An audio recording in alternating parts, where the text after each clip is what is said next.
Good morning, Ekoji. Welcome to our Sunday morning service. My name is Ed Sams, and I will be your service chairperson today. We are grateful for your presence. On the Naijin today is our resident minister, Reverend Nariaki Hayashi. Today is the special observance of Poanko, which commemorates our founder, Shinran Shonin, the founder of Shin Buddhism. Our main priority is keeping our Sangha a safe place to hear the Dharma. Although we are very happy to see each other, please be mindful of others' comfort levels. Please keep in mind the following policies. Please keep your masks on at all times. Be mindful of social distancing. We are allowed to chant along with Reverend Hayashi since we have a mask on, and thank you for understanding. If you're new to Ekoji, you can find in the back of each seat pocket this laminated guide, which will help you through the service and answer many questions you may have regarding the service order, as well as the history and the essentials of Shin Buddhism. Reverend Hayashi will now lead us in opening meditation and recitation of the Nimbutsu. Meditation provides a pause that prepares our mind to receive the Dharma, the Buddha's teaching. Please place your hands on your lap, lower your head slightly, and release tension for meditation.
南無阿弥陀仏。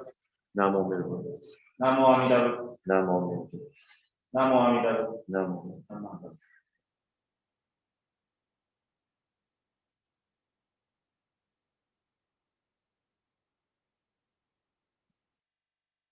Reverend, excuse me.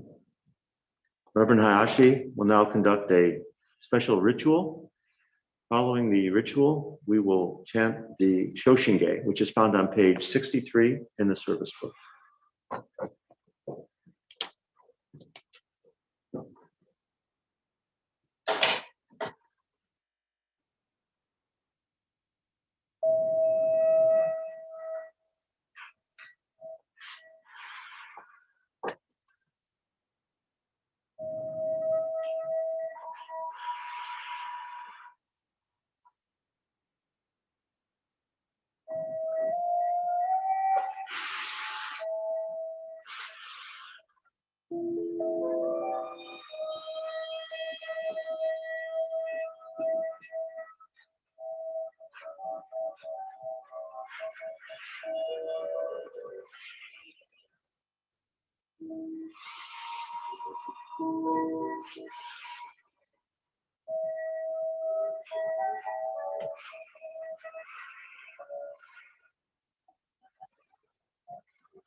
Israel と本願女房少女像一心上官に相当学小大礼拝一心上官上中将来小以降出世水節二段本願会王族学寺群上会王神如来如実言大津一年期愛心空欄門の特礼拝本上逆道再演入老衆侵入第一エスク進行上昇後異能水波無明は本来心臓死運部東部真実新人天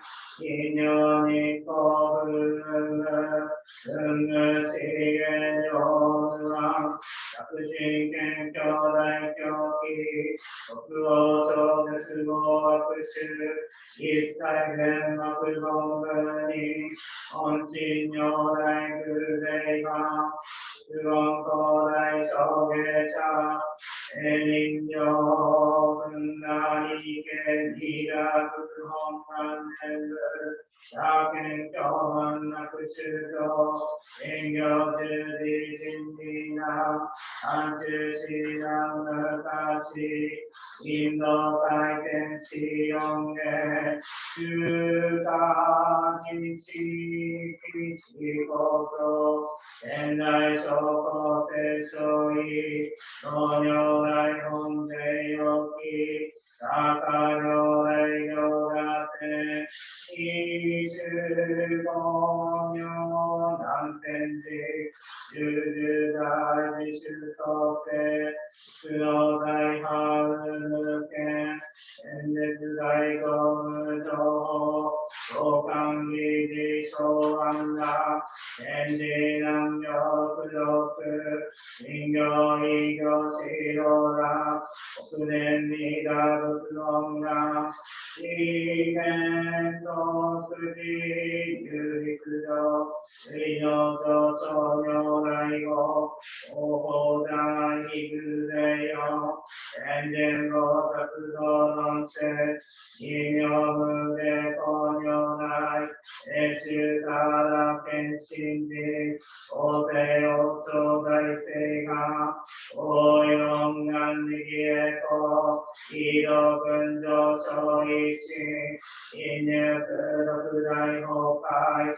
出逆入大へ収集不思連芸同世界不祥信用発祥人十本の人間人図十祥寺四寺用芸本師鈍難上天使高校断傷亡殺害安蔵ルシ中上教本上専業気楽法天神菩薩論中芸行動因果天聖が方言ねとゆたり登場し唯心人悪善論具新人法同知小自足涅槃意識無料光明道道具修正回復系放射系衝動難症水明浄土活入安全地域天言宗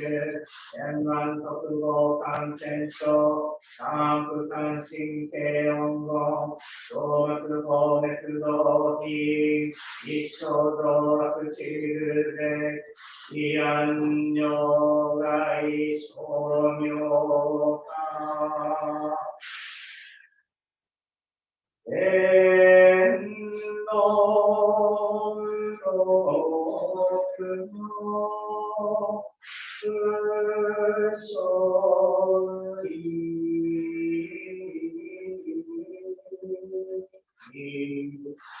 おう来上さよ逆悪およよごけ大二波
Namo Amida Butsu.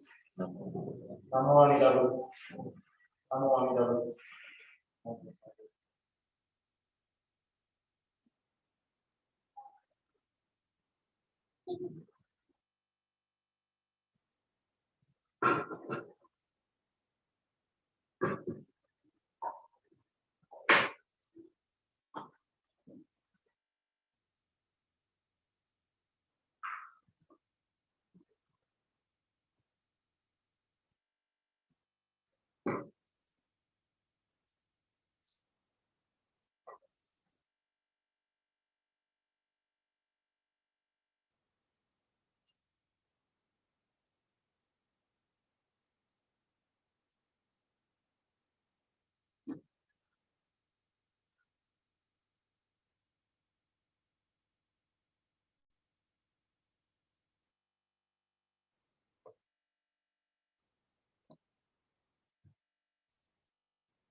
Reverend Hayashi will now provide the Dharma message.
Good morning, everyone.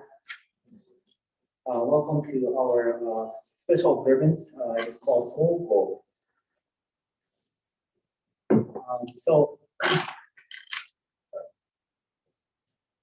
Honko is observed by many Buddhist traditions to honor their founding masters. So our Honko in our tradition is observed on the death of Shin, the founder of our denomination of Shin Buddhism. And this is considered as the most important observance throughout the year. Therefore, I did a special ritual, which I do not do. Usually I sit here and conduct the service, but I did a special ritual and chanted what is called Shoshinge. So it's kind of a poem written by our founder. And there's an English translation available in the service book. So our denomination of Shin Buddhism follows Shinran, our founder's teaching, which is based on Pure Land Buddhism. Pure Land Buddhism.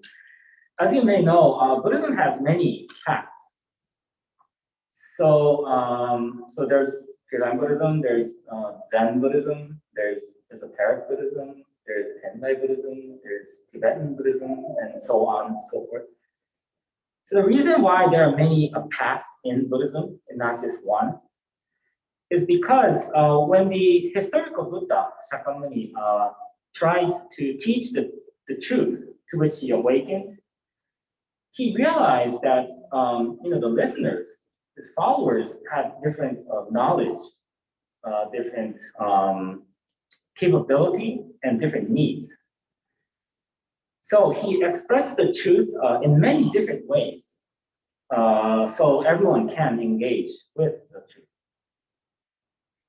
However, just because we have different paths doesn't mean that we are heading towards a different destination. Rather, we are walking a different path towards the same direction, which is the truth of enlightenment, or known as nirvana. So it is like walking up the same mountain, via different routes. And each Buddhist sects and denominations hold their own way of seeking the truth of enlightenment. And in our case, in Pure Land Buddhism, we seek the truth of enlightenment by reflecting on and aspiring to the Pure Land. So that's why it's called Pure Land Buddhism. As I mentioned last week, Pure Land is a Buddha land, which was established by a bodhisattva named Dharmakara in becoming a Buddha named Amida. So Dharmakara Bodhisattva aspired to establish a Buddha land for everyone, for all sentient beings, so that everyone, without exception, can experience enlightenment. And finally, he became a Buddha called Amida, and the Pure Land was established. So Pure Land is described in a sutra called the Smaller Sutra, or traditionally the Amida Sutra, which is a sutra fundamental to our denomination. And the Smaller Sutra, Shakyamuni says to his disciples, in the land of utmost bliss, there are 7 rows of balustrades, 7 rows of decorative nets, and 7 rows of trees. Again, there are 7 jewel ponds with water of the 8 excellent qualities.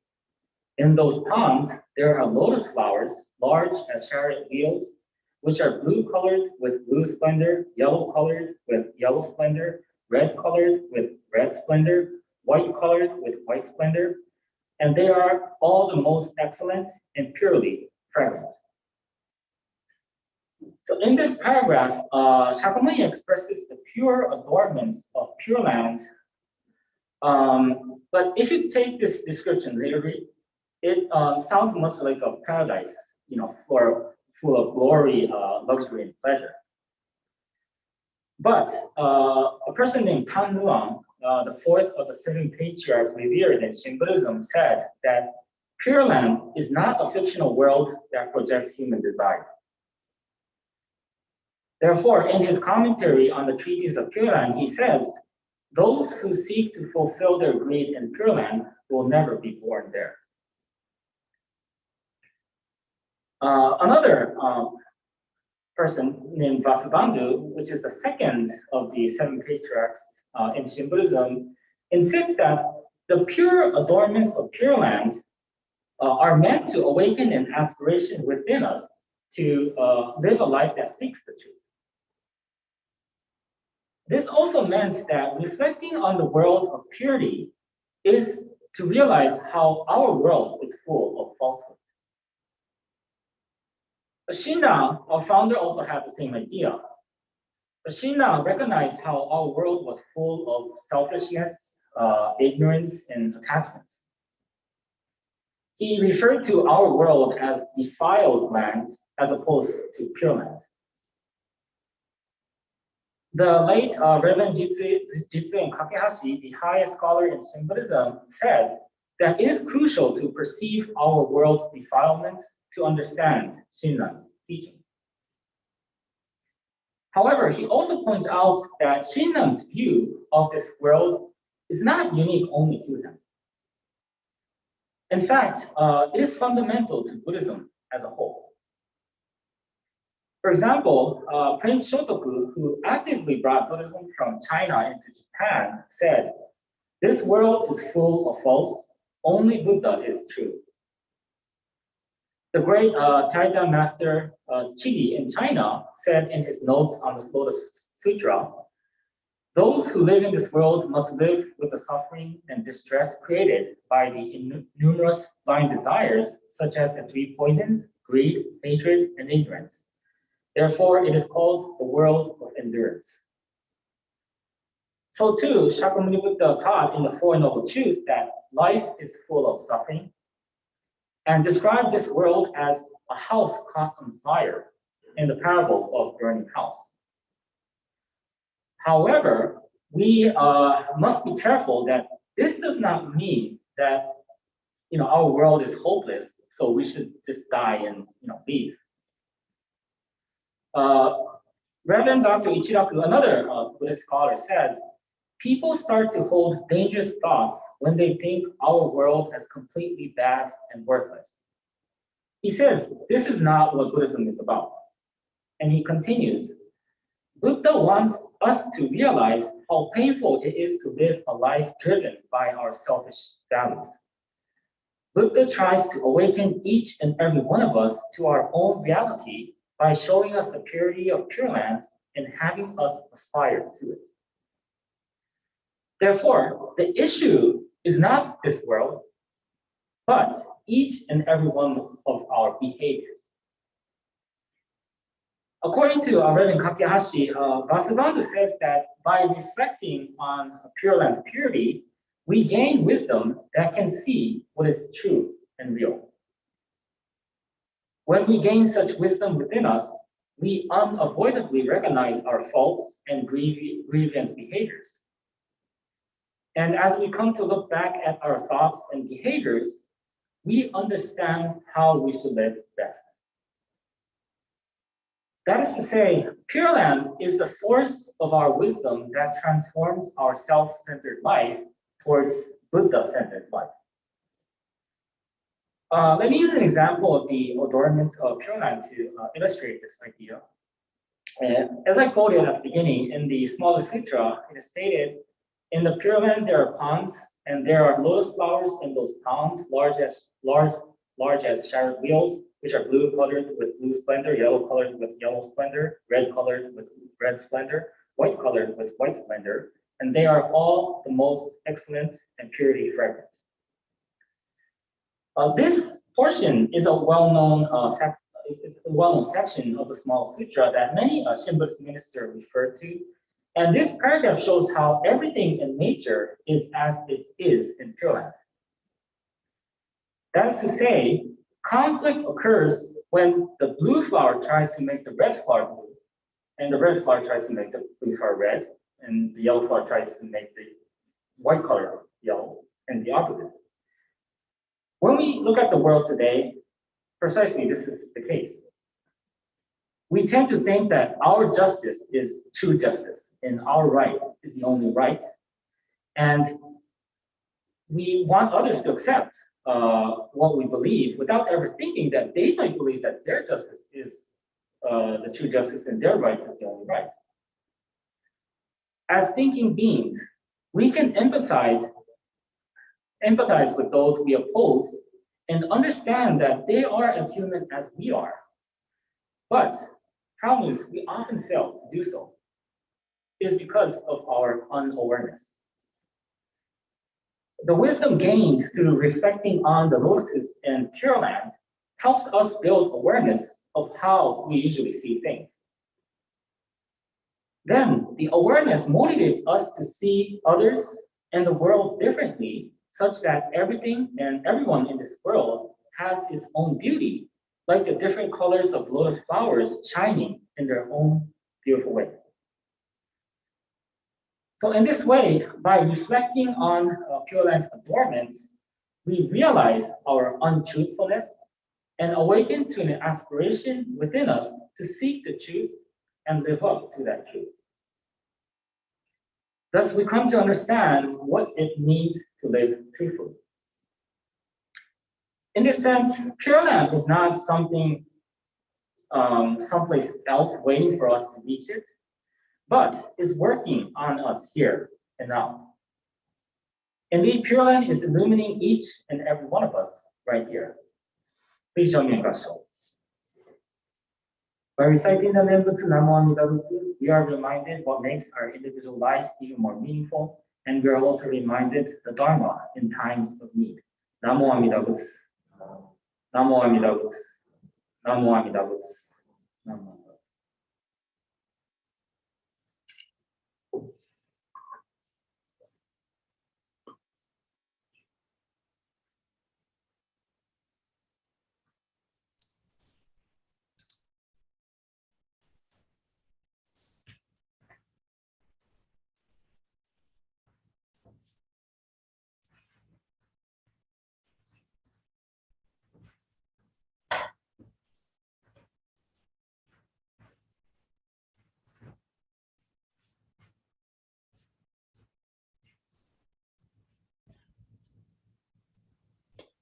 It is now time for the ritual of Ashoka, traditionally the burning of incense.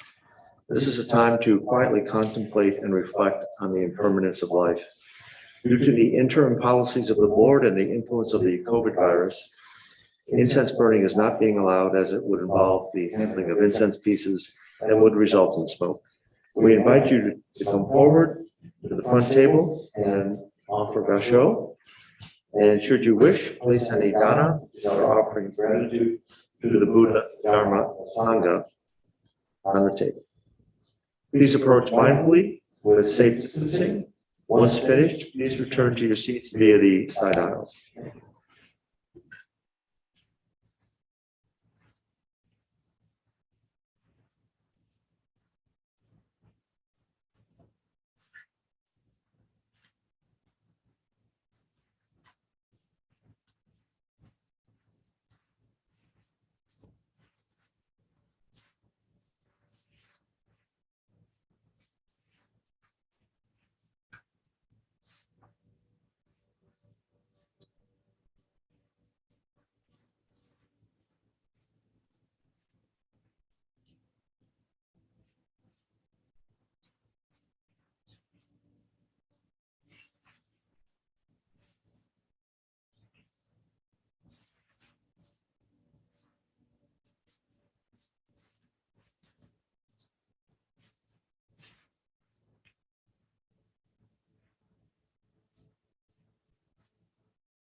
Reverend Hayashi will now lead us in closing meditation and recitation of the Nimbutsu.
We just have a few announcements. Our Dharma discussion group will meet immediately after the service today. All are welcome to pull up a chair or stay on the computer on Zoom. And we may need to wrap up early if the weather arrives sooner than expected. We are planning to serve zenzai, a traditional Japanese sweet red bean soup with mochi after the service. But we ask that instead of having it here, please take it with you and take it home so that we can close up the temple as soon as possible. Thank you. If you will be attending service on Sundays, please RSVP via the website. This allows us to maintain adequate spacing between households when we set up the temple at the beginning of the service. We have consolidated our email applications. If you or someone you know are not receiving our weekly email, please update your contact information at Ekoji Buddhist Temple.wildapricot.org. The 2022 Ekoji membership campaign is underway. Your pledge is essential to our longevity as it helps us determine our annual budget, which directly informs our day-to-day operations. Additional information about the benefits of membership can be found on the website. If you're interested in serving on the membership committee, which is also known as Team Purple, please contact our office via the website. Our Buddhist movie discussion group will meet today, Sunday, January the 16th at 2 p.m. This will be in the Ekoji Zoom room to discuss the documentary Walk With Me. The group is open to everyone and all are welcome to join in. The latest episode of our house podcast, Echo Ekoji, has been released. And you can check it out on the website with co-host Rich Walford and Joran Stegner. I think we'll be interviewed. Thank you. Have a wonderful and safe day. Namo. Namo. Thank you.